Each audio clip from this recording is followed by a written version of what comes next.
Hello student, good morning. पुनः हम online classes में आपका स्वागत करते हैं।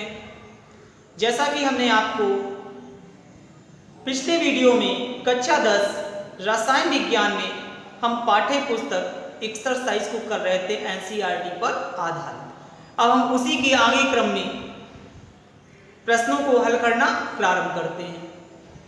चलिए देखते हैं अगला क्वेश्चन हमारे पास क्या लगा हुआ है, तो देखते हैं। तो अगला क्वेश्चन हमारे पास आ जाता है कि निम्न पदों की परिभाषा दीजिए। निम्न पदों की परिभाषा दीजिए, जिसमें से पहला क्वेश्चन में आ रहा है खनिज, दूसरा क्वेश्चन आ रहा है अयस्क, तीसरा क्वेश्चन आ रहा है गैंग।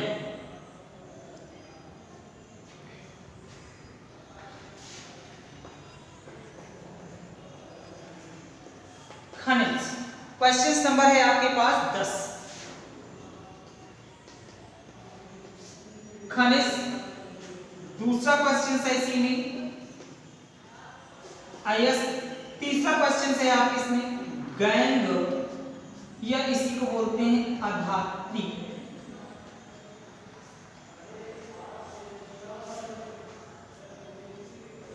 तीनों क्वेश्चंस के आपको आंसर समझने होंगे। खनिज किसे कहते हैं, तो हमने बहुत ही सरल शब्दों में आपको बताया था कि पृथ्वी में या भूपटल में जो धातु जिस रूप में पाई जाती है उसे क्या कहते हैं, खनिज कहते हैं। तो चलिए देख लेते हैं। पृथ्वी के भूपटल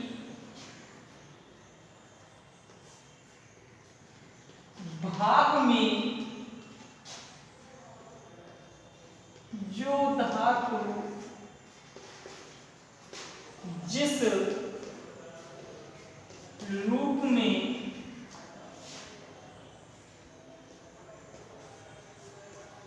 पाई जाती हैं उसे खनिज कहते हैं। पृथ्वी के भूपटल भाग में जो धातुएं जिस रूप में पाई जाती हैं उसे खनिज कहते हैं। अब आ जाते हैं, हमारे पास लगा क्या हुआ है अयस्क। तो खनिज से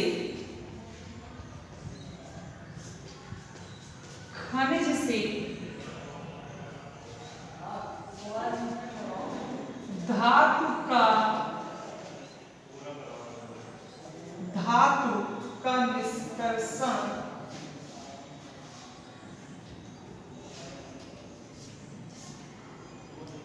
कम खर्चे में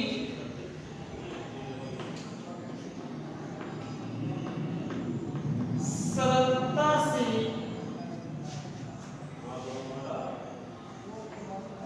करने पर प्राप्त धातु को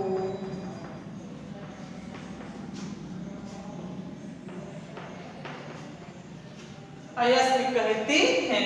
कि खनिज से धातु का निष्कर्षण कम खर्चे में सरलता से आसानी से प्राप्त धातु को अयस्क कहते हैं। जैसे कोरंडम हो गया या CuF3 H2 हो गया, ये कॉपर का अयस्क हो गया। अब हम आगे बढ़ते तो हमारे पास आ जाता है अधात्री। अधात्री किसे कहते हैं, तो आपने अच्छी तरीके से जाना था कि पृथ्वी या खानों से प्राप्त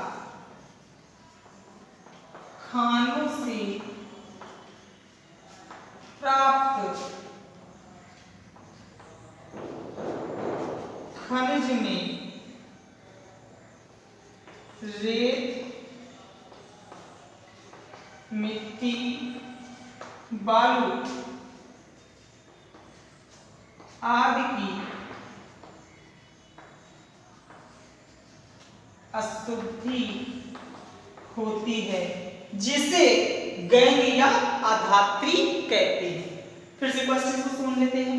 खनिज किसे कहते हैं, खनिज की परिभाषा आपके पास आ गई। अयस्क किसे कहते हैं, अयस्क की परिभाषा आपके पास आ गई। गैंग या अधात्री किसे कहते हैं, उसकी परिभाषा आपके पास आ गई। कि खानों से प्राप्त खनिज में मिट्टी, रेत, बालू आदि, कंकड़ आदि कई प्रकार की अशुद्धियां होती हैं, जिसे क्या कहा जाता है? गैंग या अधात्री कहा जाता है। अब आ जाते हैं अगले क्वेश्चन की ओर कि अगला क्वेश्चन हमारे पास क्या लगा हुआ है? दो धातुओं के नाम बताइए, दो धातुओं के नाम बताइए जो प्रकृति में मुक्त अवस्था में पाई जाती है, जो प्रकृति में मुक्त अवस्था में पाई जाती है। तो कौन सी धातु है? सोना और चांदी। इसमें आप क्वेश्चन का आंसर क्या लिखेंगे? सोना और चांदी। अगला क्वेश्चन से कि धातु को उसके ऑक्साइड से प्राप्त करने के लिए किस रासायनिक प्रक्रम का उपयोग किया जाता है? क्वेश्चन को फिर सुन लीजिएगा। धातु को उसके ऑक्साइड से प्राप्त करने के लिए किस रासायनिक प्रक्रम का उपयोग किया जाता है? तो कार्बन के अपचयन अभिक्रिया का उपयोग किया जाता है। कार्बन द्वारा अपचयन अभिक्रिया का उपयोग किया जाता है। इसका आंसर आप लिख लीजिएगा, कार्बन द्वारा अपचयन अभिक्रिया का उपयोग किया जाता है। अगले क्वेश्चन की ओर आ जाते हैं। कौन सी धातु आसानी से संक्षरित नहीं होती है? कौन सी धातु आसानी से संक्षरित का मतलब हमने बताया था संक्षारण का मतलब होता है धीरे धीरे नष्ट होना। तो कौन सी धातु आसानी से जल्दी से संक्षरित नहीं होती है? तो कौन सी धातुएं हो गई जो सक्रियता श्रेणी में नीचे लिखी हुई है धातुएं, उनको संचित होने में बहुत अधिक समय लगता है। तो कौन कौन सी धातु हो गई? सोना, चांदी, प्लेटिनम। सोना, चांदी, प्लेटिनम। अगला क्वेश्चन में आ जाते हैं कि मिश्र धातु किसे कहते हैं? तो मिश्र धातु की परिभाषा हमने अगले वीडियो में आपको समझाई थी कि दो या दो से अधिक धातुओं के मिलने से, मिश्र धातु की परिभाषा फिर से सुन लेते हैं। दो या दो से अधिक धातुओं के मिलने से प्राप्त मिश्रण को क्या कहते हैं? मिश्र धातु कहते हैं। जैसे हमने बताया था आपको कि पीतल, रोल्ड गोल्ड में किसका कितना प्रतिशत मिला होता है? तो आपको बताया गया था स्टेनलेस स्टील वगैरह में कि कॉपर 20% या 80% या 60%, जिंक, स्टेनलेस, ये सब मिक्सचर करके आपने टेबल के माध्यम से अगले वीडियो में, आपने पिछले वीडियो में सीखा था। अब आ जाते हैं अगले क्वेश्चन की ओर। अब इधर से आपके पास पाठ्य पुस्तक के क्वेश्चन समाप्त हो गए। अब हम इसी कड़ी पे जो हमारे पास लगी हुई है एनसीईआरटी पर आधारित एक्सरसाइज, तो हम एक्सरसाइज को करते हैं। चलिए देख लेते हैं।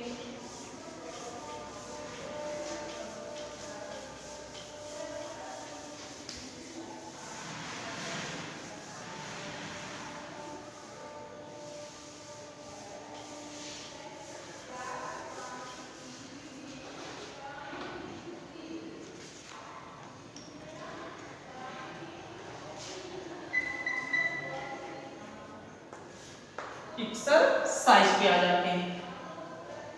नंबर 1 क्वेश्चन क्या कहता देखते हैं कि लोहे के फ्राइंग पैन को जंग से बचाने के लिए कौन सी विधि का उपयोग करते हैं? तो लोहे फ्राइंग पैन होता है, उसकी नोजल को जंग से यदि बचाना है तो कौन सी विधि उपयोग में लाएंगे? ऑप्शन दिया गया ग्रीस लगाकर, यानी ग्रीस लगाते हैं क्या पेन में? पेन में तो ग्रीस लगाते नहीं है।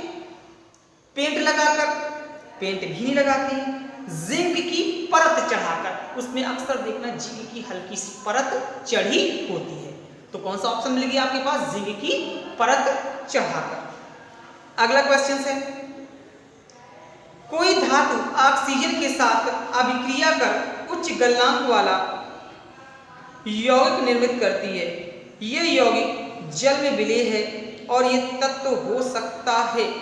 तो आपको अच्छी तरीके से पता है कि तत्व कौन सा है जिसका गलनांक उच्च हो जाए। आपको अच्छी से पता है। हमसे पहले ऑप्शन बता दें, कैल्शियम, कार्बन, सिलिकॉन और लोहा।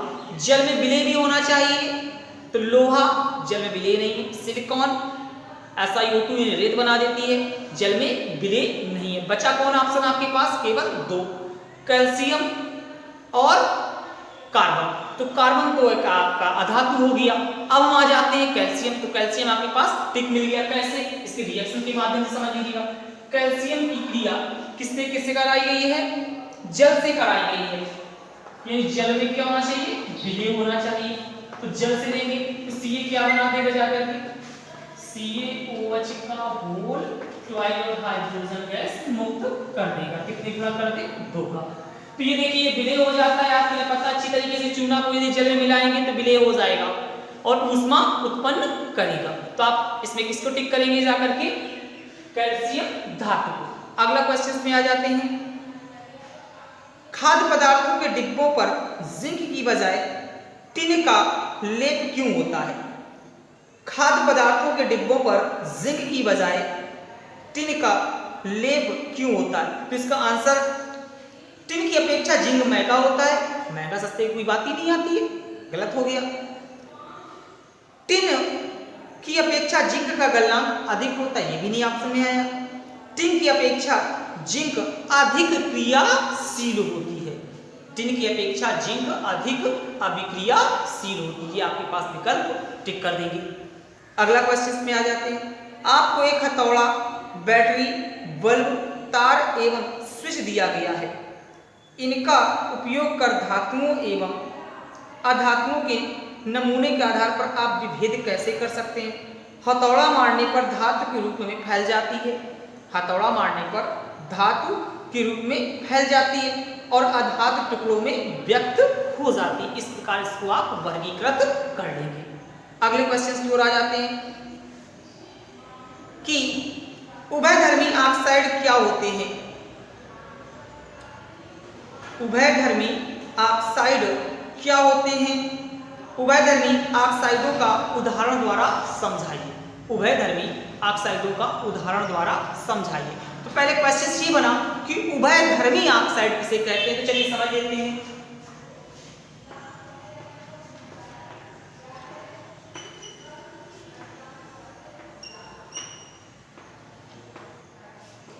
उभयधर्मी ऑक्साइड, तो वे ऑक्साइड जो अम्ल तथा क्षार दोनों से अभिक्रिया कर, वे ऑक्साइड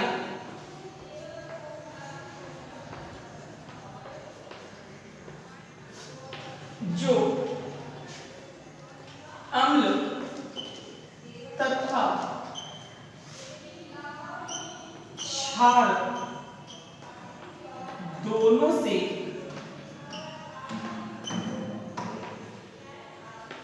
अभिक्रिया कर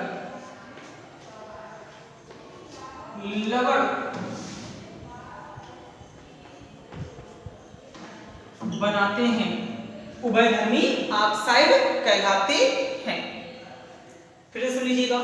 वे ऑक्साइड जो अम्ल तथा क्षार दोनों से अभिक्रिया कर क्या बना देते हैं? लवण बना देते हैं, उसे क्या कहते हैं? उभयधर्मी ऑक्साइड। जैसे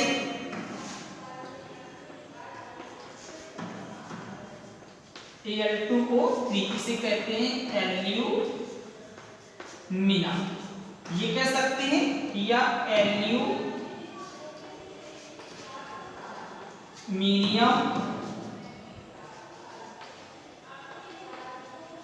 ऑक्साइड। फिर से समझिएगा। वे ऑक्साइड जो अम्ल व क्षार दोनों से अभिक्रिया करके लवण बनाते हैं, उन्हें क्या कहा जाता है? उभयधर्मी ऑक्साइड, जैसे एल्यूमिना। अगले क्वेश्चन की ओर आ जाते हैं। लोहे को जंग से बचाने के 2 तरीके बताइए। लोहे को जंग से बचाने के लिए 2 तरीके बताइए। तमाम विधियां थी संक्षारण में। पेंट लगा करके, गर्म करके, ग्रीस लगा करके, किसी दूसरे सक्रिय धातु की परत चढ़ा करके, ये विधियां आप लिख सकते हैं। पेंट लगा देते हैं। अक्सर हम घरों में देखते हैं कि वार्निश क्यों करते हैं दरवाजे में? क्योंकि वो संक्षरण क्रिया को रोका जा सके, ना कि सौंदर्य प्रसाधन के लिए तो करते ही हैं। उसके साथ में हमारे पास साइंस का भी एक रीजन लगा होता है, जिससे कि हमारे दरवाजे, खिड़की जो लोहे की होती हैं, उन्हें हम आसानी से संचित होने से रोक सकें, इसलिए से पेंट लगा देते हैं या ग्रीस का लगा करके उन्हें रोका जाता है। अगले क्वेश्चन की ओर आ जाते हैं। ऑक्सीजन के साथ संयुक्त होकर अधातु में कौन सा ऑक्साइड बनाती है? ऑक्सीजन के साथ संयोग करके कौन ऑक्सीजन के साथ संयोग करके अधातु में कौन सा ऑक्साइड बनाती है? तो इसका आंसर है अम्लीय ऑक्साइड बनाती है। कौन सा बनाती है? अम्लीय ऑक्साइड। इस प्रकार आपने एक्सरसाइज को कंप्लीट किया।